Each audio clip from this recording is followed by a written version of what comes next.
Hello and welcome to my channel. I am Varsha and in today's video I will be talking about certain NLP techniques that can help students. So if you're a student, this video is for you. If you're not a student, this is still a video for you. And let me see. Usually student life starts when we are really small kids, right? Like in our childhood, and then it ends around early adulthood. During this phase, we learn a lot of new things, and not only that, during this phase, we gain leadership skills, we gain ability to talk to people well, and so many such extra abilities. And this is also the phase, like the phase where we face comparisons, competitions, labeling, and so many such not negative, but then these kind of challenges which can often push us down. So in this particular video, I'll be talking about techniques and methods through which you can live your student life better. So stay tuned.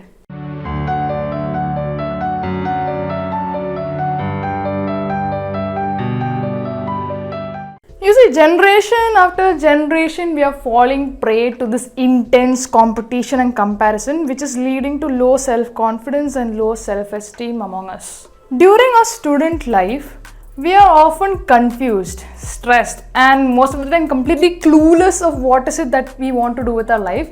And as this lifestyle is coming to an end, we start becoming even more nervous. Well, what is it that you exactly want with your life? I won't be able to tell, only you can give the answer to that. But in this video, I'll be giving you a few tips. You see, comparison is something that we often face. Either it is our own parents or it is from our teachers. And if none of them are doing anything, then we ourselves will compare us with others, like she has got better scores, or his life is easier, or he has got better jaw structure.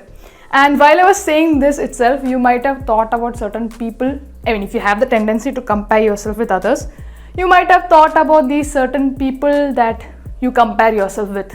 This can lead to low self-confidence and low self-esteem, thus pushing you into your own box, and you'll always be behind your closed room doors. The only way to not be affected by it is, first and foremost, understand that each and every person is different, making each and every person unique, and yes, that means you are also unique. This is something that I always keep saying to people, and if you happen to be in one of my social medias, you might have heard this before.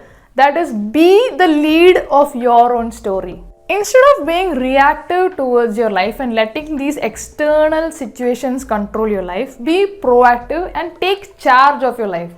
Like imagine that you are standing at the starting line of a race all your life, and there are other people standing beside you to compete with you. They're all looking forward and they see something, you're looking forward and you don't see anything. Here are my suggestions for you to see the finish line.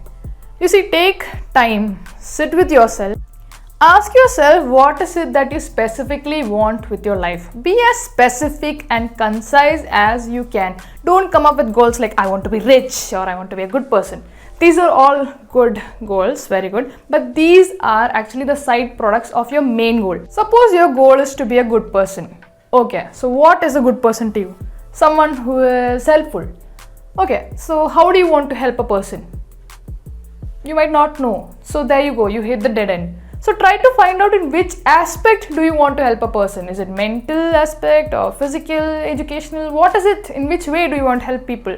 Step 2 would be to make your goals measurable. How would you know when you reach your goal? So keep diaries, trackers, or whatever it is through which you can see your progress.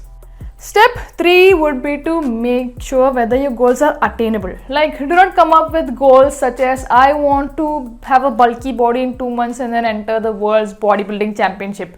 I don't know if that is possible. If it is, then do let me know in the comment box.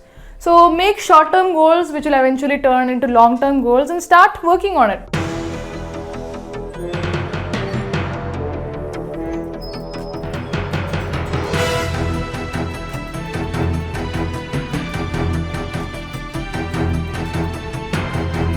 Step 4 is to make your goal relevant.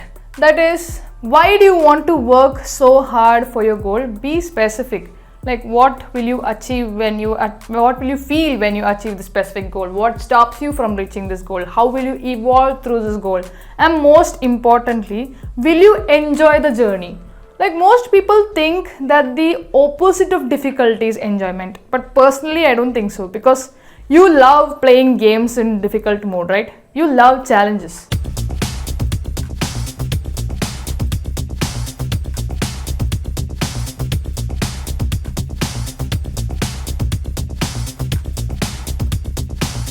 Step 5 would be to make your goals timed. By what time should you have attained your goals? Be as specific as you want and keep deadlines. For example, if someone asks you like, what do you want to be? You answer with an example. For example, in my case, if I answer with, I would like to be a psychologist someday, that someday usually takes forever or it never comes.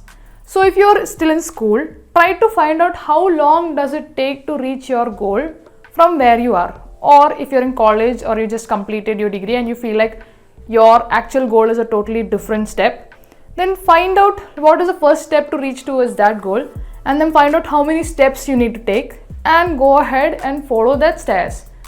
Be as specific as you want and keep the time limit. Time limits are very important when you set goals. Keep time limits, keep deadlines, and instead of responding with someday, respond with which day. These steps together are called the SMART goals, and it is not something that you use only for your life goals, but you can also use it when it comes to relationships or diet change or behavioral change, anything. Now your question will be, how will this help you boost your self-confidence or self-esteem, or how will it help you from getting affected by the comparisons, right? For this, let's go back to the story. Now you finally see your finish line. You are seeing it for the first time because you only heard about it so far. You haven't seen it before because honestly you never looked for it. You were constantly busy with thoughts such as you were so foolish that you couldn't see your deadline or the end line, not deadline, end line, and the others could see theirs, and you were pretty unlucky and you were expecting that thing to magically appear in front of you. Since you see the end line, you start running, and while you run, you notice how free you are. You feel the wind on your face, you feel like you're flying, and the voices from the audience become so feeble that you cannot even hear what they're saying anymore. So, let me tell you this, once you know where you want to go, the wings will automatically come. So that's it for today's video. If you enjoyed this video, do click on the like button, and if you're not yet my subscriber, please click on the subscribe button. And do let me know what you think about the video in the comment box. If you feel like contacting me, feel free to leave a comment below, or you can also send me an email through my email address. And that's it. Hope you find your wings. See ya.